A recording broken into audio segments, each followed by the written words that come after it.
السلام علیکم۔ آج جمعرات ہے، مئی کی 26 تاریخ۔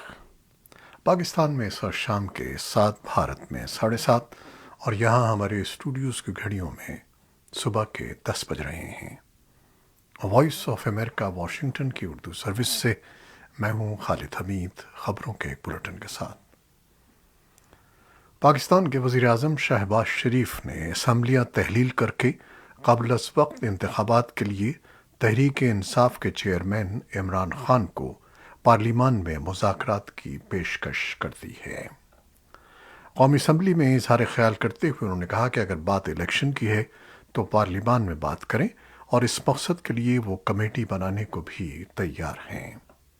شہباز شریف نے کہا کہ عام انتخابات کب کروائے جائیں گے، اس کا فیصلہ ایوان اور حکومت کی اتحادی جماعتیں کریں گی۔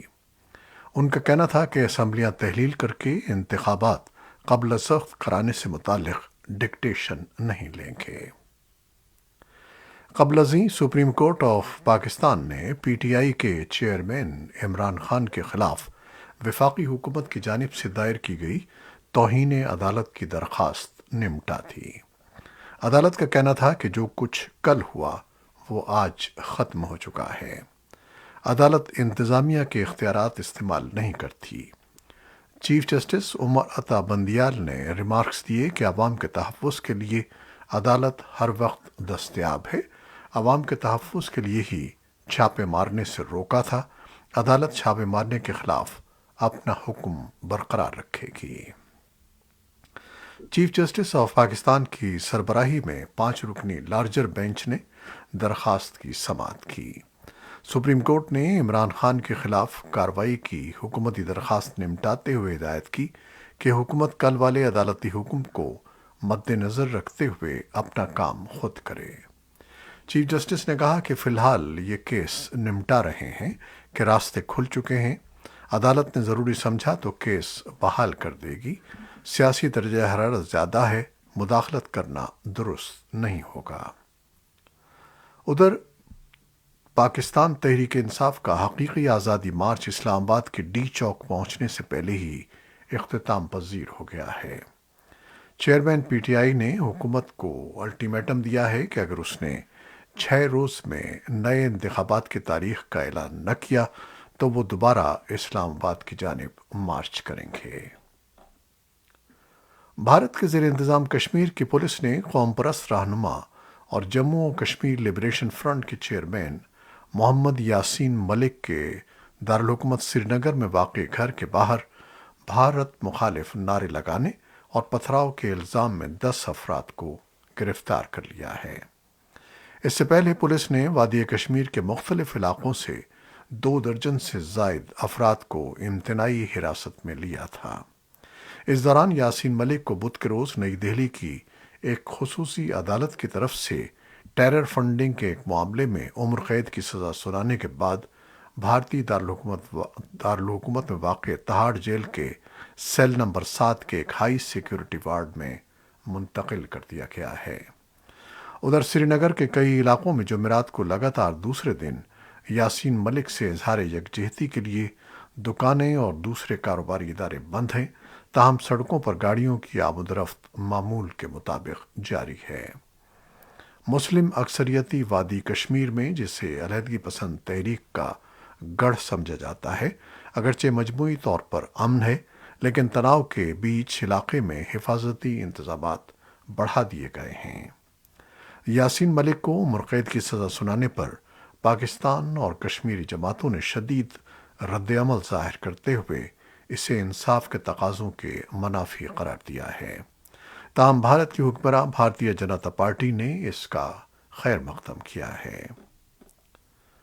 امریکہ کے محکمہ انصاف نے کہا ہے کہ وہ ریاست ٹیکساس کے اسکول میں فائرنگ کے جان لیوا واقعے کے بعد قانون نافذ کرنے والے پارٹنرز کی بھرپور مدد کر رہا ہے۔ اٹارنی جنرل میرک گارلینڈ نے ایک بیان میں کہا ہے کہ وفاقی تفتیشی ادارے ایف بی آئی اور اسلحے اور دھماکہ خیز مواد سے متعلق بیورو کے اہلکار جائے وقوع پر فرائض انجام دے رہے ہیں۔ اپنے بیان میں اٹارنی جنرل نے ریاست ٹیکساس کے یووالڈی نامی قصبے میں بڑے پیمانے پر جانوں کے ضیاع کو ایک ناقابل بیان تشدد قرار دیا اور کہا کہ اس واقعے نے پوری کمیونٹی کو تباہ کر دیا ہے اور ہمارے ملک کو ہلا کر رکھ دیا ہے۔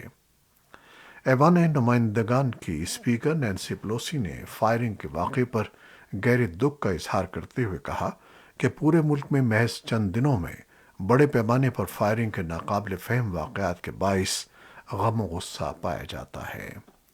اسپیکر نے زور دیا کہ وقت آ گیا ہے کہ کانگریس میں سبھی امریکی عوام کی مرضی پر دھیان دیں اور ایوان سے منظور شدہ دو طرفہ کامن سینس جان بچانے والی قانون سازی کو ایک قانون کی شکل دینے میں اپنا کردار ادا کریں۔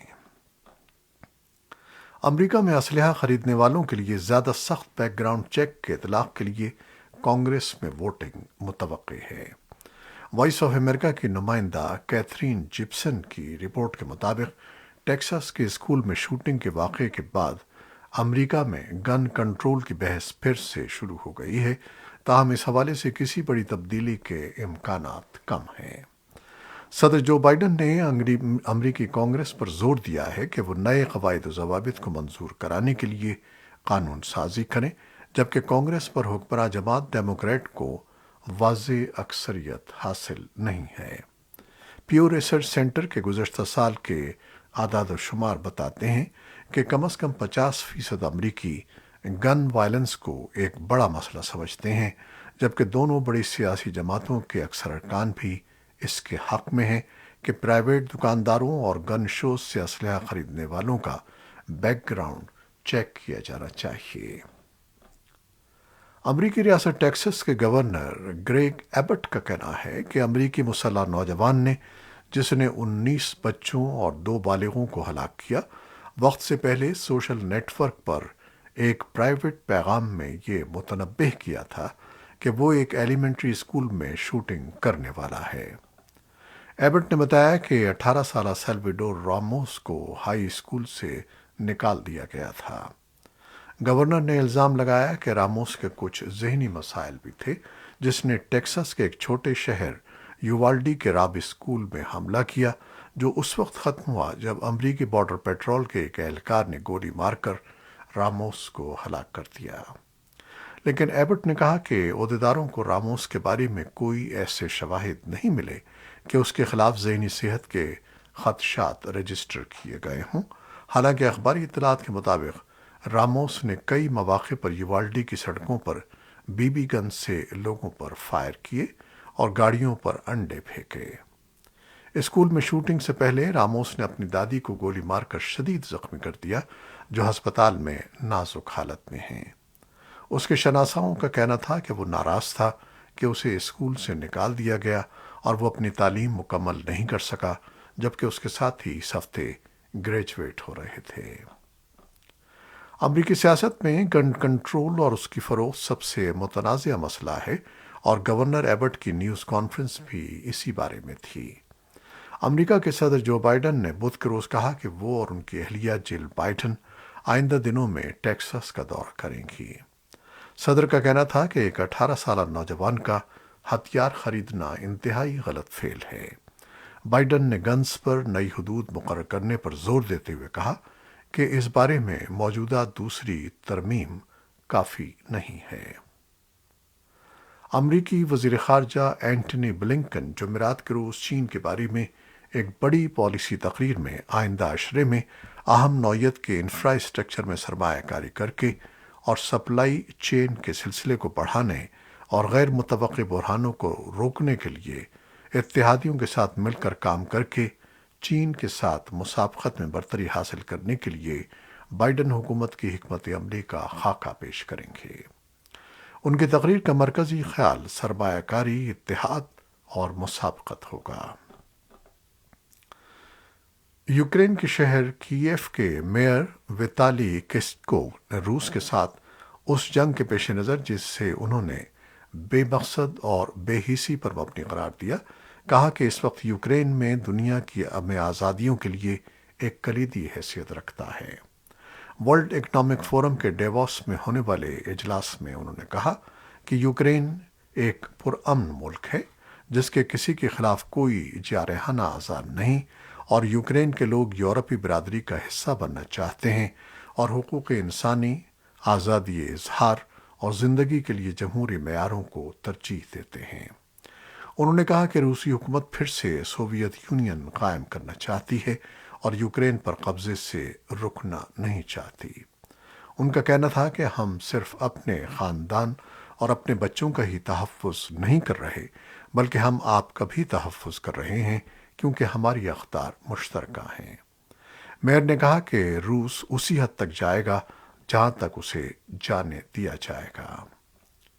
ادھر روسی صدر ولادیمیر پوٹن نے ایک حکم جاری کیا ہے جس کے تحت خیرسن اور زاپوتیزیا میں رہنے والوں کے لیے روسی شہریت دینے کے عمل کو تیز کر دیا گیا ہے۔ دریا ثنا یورپی یونین، برطانیہ اور امریکہ نے ایک گروپ کے قیام کا اعلان کیا ہے جو 3 ماہ کی جنگ کے دوران روس کی جانب سے ممکنہ جنگی جرائم کی تحقیقات میں یوکرین کے ساتھ تعاون اور رابطہ کرے گا، جسے ایٹراسٹی کرائمز ایڈوائزری گروپ کا نام دیا گیا ہے۔ آئی ایم ایف اور پاکستان کے درمیان ایک ہفتے سے جاری مذاکرات بغیر کسی نتیجے کے ختم ہو گئے ہیں۔ تجزیہ کاروں کا کہنا ہے کہ آئی ایم ایف اور پاکستانی حکام کے درمیان $6 ارب قرض کی نئی قسط نہ ملنے کی وجہ ملک میں فروری میں پیٹرولیم مصنوعات اور توانائی کی قیمتوں پر دی گئی سبسڈی ہے، جسے حکومت نے ختم کرنے سے انکار کیا ہے۔ آئی ایم ایف کی جانب سے کہا گیا ہے کہ پروگرام کے مقاصد حاصل کرنے کے لیے ضروری ہے کہ دیگر اقدامات کے ساتھ اس سبسڈی کا بھی خاتمہ کیا جائے۔ ادھر وزیر خزانہ مفتاح اسماعیل کا بھی کہنا ہے کہ آنے والے مالی سال میں حکومت سخت مانیٹری پالیسی اور مالیاتی پوزیشن کو بہتر بنانے پر توجہ دے گی تاکہ بجٹ خسارے میں کمی لائی جا سکے۔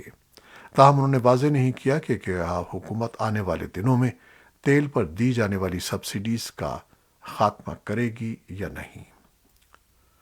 پاکستان کی قومی اسمبلی نے قومی احتساب بیورو نیب ترمیمی بل سن 2021 میں دوسری ترمیم کثرت رائے سے منظور کر لی ہے۔ اس ترمیم کے ذریعے گزشتہ حکومت کی ترمیم، جس کے تحت نئے چیئرمین نیب کی تقرری تک پرانے چیئرمین فرائض انجام دیں گے، کو ختم کر دیا گیا ہے۔ ترمیم کے تحت چیئرمین نیب کی مدت میعاد مکمل ہونے پر نئے چیئرمین نیب کی تقرری عمل میں نہ آنے کی صورت میں ڈپٹی چیئرمین نیب قائم مقام سربراہ کے فرائض انجام دیں گے۔ بل کے متن کے مطابق کسی بھی ترقیاتی منصوبے یا اسکیم میں بے قاعدگی نیب کے دائرۂ اختیار میں نہیں آئے گی، جبکہ کسی بھی ریگولیٹری ادارے کے فیصلوں پر نیب کارروائی نہیں کر سکے گا۔ بل کی دستیاب نقل کے مطابق صدر پاکستان نئے چیئرمین نیب کے تقرر کے لیے مشاورت کا عمل 2 ماہ پہلے شروع کریں گے اور وزیر اعظم اور قائد حزب اختلاف کے درمیان 40 روز میں یہ عمل مکمل نہ ہونے کی صورت میں یہ معاملہ پارلیمانی کمیٹی کو جائے گا۔ پارلیمانی کمیٹی 30 روز میں وزیر اعظم اور قائد حزب اختلاف کی طرف سے بھجوائے گئے ناموں میں سے کسی پر اتفاق کرے گی۔ اس کے علاوہ قومی اسمبلی نے الیکشن ایکٹ 2017 میں ترامیم منظور کی ہیں، جسے تحریک انصاف کی گزشتہ حکومت کی اوورسیز پاکستانیوں کی ووٹ کے حق اور عام انتخابات میں الیکٹرانک ووٹنگ مشین کے استعمال کی ترامیم ختم ہو گئی ہیں۔ انتخابی اصلاحات کے حوالے سے پاکستان تحریک انصاف کی گزشتہ حکومت میں کی گئی ترامیم کو واپس لیا گیا ہے۔ افغانستان کی صورتحال پر اقوام متحدہ کے خصوصی رابطہ کار رچرڈ بینٹ کا کہنا ہے کہ افغان حکام یہ اعتراف کرنے میں ناکام رہے ہیں کہ وہ انسانی حقوق کی کتنی شدید پامالی کر رہے ہیں، اور یہ کہ ان کو درست کرنا اور تمام عوام کی حفاظت ان کی ذمہ داری ہے۔ اقوام متحدہ کی جانب سے اس منصب پر فائز کیے جانے کے بعد اپنی پہلی پریس کانفرنس میں رچرڈ بینٹ نے کہا کہ انہیں انسانی حقوق کی تیزی سے بگڑتی صورتحال، خواتین کو عوامی زندگی سے علیحدہ کرنے اور لڑکیوں کے سیکنڈری اسکولوں کی بندش پر سخت تشویش ہے۔ انہوں نے ملک کی سیکیورٹی صورتحال پر بھی بات کی اور مسجدوں پر کیے جانے والے حملوں کے بارے میں تحقیقات کا مطالبہ کیا۔ صحت عامہ کی طالبان وزارت کا کہنا ہے کہ اس سال کے آغاز سے اب تک افغانستان میں 360 بچے غذائی کمی کے سبب ہلاک ہوئے ہیں۔ وزارت کے ترجمان جاوید اظہر نے صحافیوں کو بتایا کہ ملک بھر میں پچھلے 5 ماہ میں 4,56,000 بچوں کو غذائی کمی کے علاج کے لیے ہسپتال میں لایا گیا۔ ان میں سے 3,42,000 درمیانی سطح کے اور 1,13,000 شدید غذائی کمی کا شکار تھے۔ یہ تھیں وہ خبریں جو فیس بک لائیو پر ہم نے آپ کے لیے پیش کی۔ ہماری ویب سائٹ، یوٹیوب اور پوڈ کاسٹ پر یہ بلیٹن آپ کے لیے پوسٹ کر دیا جاتا ہے۔ آپ ہمارے بلیٹن کو شیئر کرتے ہیں اور اپنے کمنٹس میں اپنی محبتوں اور اپنی دعاؤں کا اظہار کرتے ہیں، جس کے لیے ہم آپ کے بے انتہا مشکور ہیں۔ اپنی ان محبتوں کو جاری رکھیے گا۔ خالد حمید کو اب اجازت دیجیے گا۔ اللہ حافظ۔